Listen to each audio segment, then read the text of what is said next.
Good morning to all of you my friend. तो आज हम 21 अप्रैल के सभी करंट अफेयर्स को देखेंगे। अगर किसी भी फ्रेंड या भाई को अगर इसकी पीडीएफ चाहिए तो आपको मैं मेरा नंबर डिस्क्रिप्शन बॉक्स में लिख दूंगा और आप मेरे पास व्हाट्सएप पर मैसेज कर आप पीडीएफ मंगवा सकते हो। तो हमारा आज का पहला प्रश्न बनता है, किस वुमेन को cricketer of Wisden leading cricketer 2024 चुना गया है? तो इसका उत्तर आएगा नेट सीवर ब्रंट को। यह इंग्लैंड की महिला खिलाड़ी है। अगर हम विजडन लीडिंग मैन की बात की जाए तो पैट कमिंग को चुना गया है, जो कि ऑस्ट्रेलिया के पुरुष खिलाड़ी है। इसके अलावा विजडन लीडिंग T20 क्रिकेटर 2024 का खिताब किसे दिया गया है?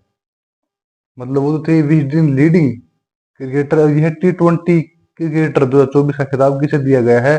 इसका उत्तर आएगा हेली मैथ्यूज को, जो कि वेस्ट इंडीज की महिला क्रिकेटर खिलाड़ी है। इसके अलावा Wisden leading test cricketer of the year 2024 Travis Head को चुना गया है, जो कि ऑस्ट्रेलिया की खिलाड़ी है। ये सभी लीडिंग क्रिकेटर है। Wisden cricketer of the year award 2024 किन्हें मिला है? ये क्रिकेटर ऑफ द ईयर है। ये अवार्ड 5 खिलाड़ियों को मिला है, जिनमें एक महिला भी है। हैरी ब्लॉक, जो कि इंग्लैंड के खिलाड़ी है। उस्मान खुशवाजा, ये ऑस्ट्रेलिया के खिलाड़ी है। मार्क वुड, ये इंग्लैंड के खिलाड़ी है। मिस्कल स्टोक, जो कि ऑस्ट्रेलिया के खिलाड़ी है। यह है एसलोक गार्डनर, जो कि ऑस्ट्रेलिया के खिलाड़ी है। एसलोक गार्डनर इन 5 खिलाड़ियों में से एकमात्र एक महिला खिलाड़ी है।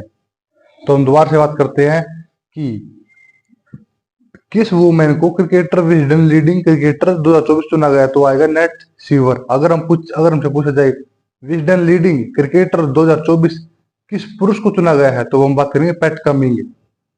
अगर पूछा जाए वेस्टिंग लीडिंग T20 क्रिकेटर 2024 का खिताब किसे दिया गया, तो हम बात करेंगे हेली मैथ्यूज।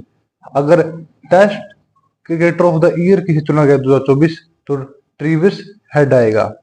ठीक है, ये सभी लीडिंग क्रिकेटर है।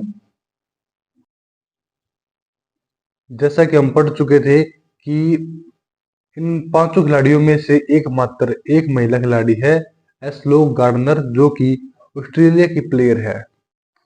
अगर हमसे पूछे विजडन लीडिंग लेडी या मैन, तो नेट सीवर ब्रंट महिला खिलाड़ी है और मैन पैट कमिंग है। मतलब क्या है, अगर हमसे पूछे 2024 विजडन लीडिंग लेडी या मैन कौन है, तो लेडी में तो आएगा नेट सीवर ब्रंट और ये महिला खिलाड़ी है, और मैन में आएगा पैट कमिंग। विजडन क्रिकेटर अलमनक पत्रिका द्वारा सम्मानित किया जाता है। इसकी शुरुआत 1889 में हुई थी। यह एक क्रिकेट की संदर्भ पुस्तक है, जिसे यूनाइटेड किंगडम से हर साल प्रकाशित किया जाता है। इसे क्रिकेट की बाइबल भी कहा जाता है। तो देखिए, विजडन क्रिकेटर मतलब ये एक ऐसी पुस्तक होती है जिसके अंदर ना, जो मतलब कि हर साल इसके अंदर जो महान खिलाड़ी होती है उसका नाम लिखा जाता है इसके अंदर। और इसकी शुरुआत 1889 में हुई थी और इसे क्रिकेटर की बाइबल भी कहा जाता है। अगला प्रश्न देखिए हमारा, अहमद अब्दुल्ला अल अहमद अल सबा को किस देश का प्रधानमंत्री चुना गया है? यह चुना गया कुवैत का। कुवैत एक खाड़ी देश है। ये पश्चिम एशिया का एक देश है। इनसे पहले कुवैत का प्रधानमंत्री मोहम्मद सबा अल सलेम अल सबा थे। आप देख सकते हो इन दोनों का नाम थोड़े अजीब से है, तो आप सिर्फ इतना याद रख लेना, अहमद अब्दुल्ला और मोहम्मद सबा, बस इतना बहुत है। अहमद अब्दुल्ला 1999 से 2005 तक कुवैत के फाइनेंस और कमीशन मिनिस्टर रहे हैं। 2006 से 2011 तक वे स्वास्थ्य ऑयल मिनिस्टर रहे हैं। देखिए, हम पहले पढ़ चुके हैं कुवैत कहाँ पर है, ये कहाँ स्थित है। कुवैत पश्चिम एशिया में स्थित है। इसकी राजधानी है कुवैत नगर। इसकी मुद्रा है कुवैती दिनार। कर्नाटक, अगला प्रश्न देखते हैं हम हमारा। कर्नाटक संगीतकार और पद्मश्री प्राप्त करता KGJN का हाल ही में निधन हो गया है। इन्हें किस वर्ष पद्मश्री सम्मानित किया गया था? तो अगर पूछा जाए कि KGJN का निधन कब हुआ, तो इनका निधन हुआ 89 वर्ष की उम्र में इनका निधन हुआ था और इन्हें पद्मश्री 2019 में इन्हें मिला था। पद्मश्री पुरस्कार भारत का 14वां सर्वोच्च नागरिक पुरस्कार है। ये इन्हें 16 अप्रैल को कर्नाटक संगीतकार GJN 89 वर्ष की उम्र में निधन हो गया। जब हमने पढ़ा था 89 वर्ष की उम्र में इनका निधन हो चुका था। अगला प्रश्न है, भक्ति गीतों के लिए प्रसिद्ध थे। और जो भक्ति गीत गाते थे, इनकी दो भाषा थी, तमिल और मलयालम भाषा में गाते थे। इनका जन्म तो हुआ था केरल में, लेकिन बाद में ये कर्नाटक में शिफ्ट हो गए और वही इनको अपनी ये सभी सिद्धियां प्राप्त हुई। अवार्ड 2019 में पद्मश्री दिया गया कला के क्षेत्र में। मतलब पूछा जाए कि अगर KGJN को पद्मश्री किस क्षेत्र में दिया गया, तो हम कहेंगे कला के क्षेत्र में। 1991 केरल संगीत नाटक से भी सम्मानित किया गया। मतलब कि 2019 से पहले भी एक बार ये सम्मानित हो चुके हैं, जो कि संगीत नाटक में केरल संगीत नाटक में सम्मानित हुए थे, जिसे इन्हें अकादमी पुरस्कार मिला था। अगर हम बात करते हैं अब अन्य निधन, जो हाल ही में जो निधन हुए हैं, तो कौन कौन से है। एक है दलीप सिंह मुजीडिया का निधन हो चुका है। दलीप सिंह मुजीडिया, जो कि भारत के सबसे पुराने फाइटर पायलट स्काउट लीडर थे। इनके बाद आते हैं डेरिक अंडरवुड। इंग्लैंड के क्रिकेटर का भी हाल ही में निधन हो चुका है। अगला प्रश्न देखते हैं हम। हर साल वर्ल्ड हेमोफिलिया डे कब मनाया जाता है? मैं आपको बता देता हूँ। ये ब्लड हेमोफिलिया जो होता है, जैसे हमारे हाथ को चोट लग गई, तो 1-2 मिनट के बाद खून बहने के बाद वहां पर एक खून का धक्का बन जाता है, तो ये हेमोफिलिया कहते हैं। अगर किसी को इस बीमारी अगर किसी को हेमोफिलिया बीमारी हो, तो उसका ब्लीडिंग रुकती नहीं है, जिससे कि उसका खून बहुत ज्यादा बह जाता है, जिसके कारण उसकी मृत्यु भी हो सकती है। और इसको 17 अप्रैल को मनाया जाता है। इसका उद्देश्य मैंने आपको बता दिया है कि क्यों ये मनाया जाता है। इतिहास 1989 में यह दिवस पहली बार मनाया गया वर्ल्ड फेडरेशन ऑफ हीमोफीलिया द्वारा बनाया गया था। यह दिवस वर्ल्ड फेडरेशन ऑफ हीमोफीलिया के स्थापक फ्रैंक स्वेन के सम्मान में मनाया जाता है। अब हम बात करते हैं अप्रैल महीने में आने वाले अन्य दिवस।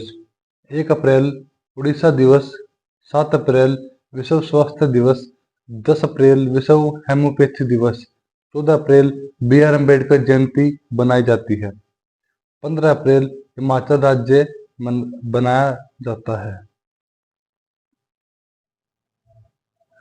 अगले प्रश्न की हम बात करते हैं। अगला प्रश्न देखते हैं क्या है।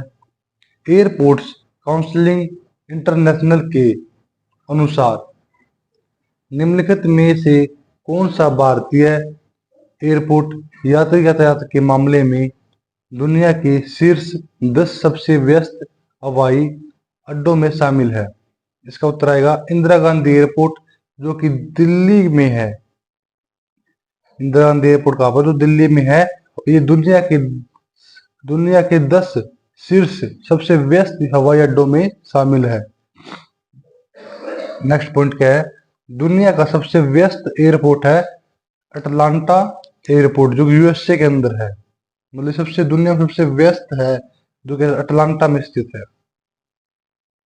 इसके बाद आता है एयरपोर्ट काउंसिल ने 2023 में एक सूची निकाली जिसमें सबसे व्यस्त हवाई अड्डों की उसमें दिल्ली 10वें स्थान पर है। मतलब 2023 में एक सूची आई थी दुनिया के सबसे 10 व्यस्त, मतलब 10 शीर्ष हवाई अड्डे जिसमें जहाँ पर यात्री बहुत आते जाते हैं, तो उसमें हमारा दिल्ली 10वें स्थान पर है।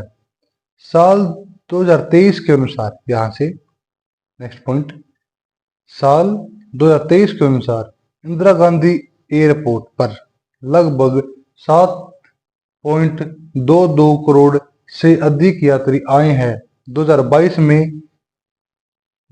में यह एयरपोर्ट 9वें स्थान पर था। एयरपोर्ट काउंसलिंग इंटरनेशनल, एसीआई इसकी फुल फॉर्म है। ए का मतलब है एयरपोर्ट, सी का मतलब है काउंसलिंग, आई का मतलब है इंटरनेशनल। इसकी स्थापना हुई थी 1991 में। इसका मुख्यालय है क्वेबेक, कनाडा में।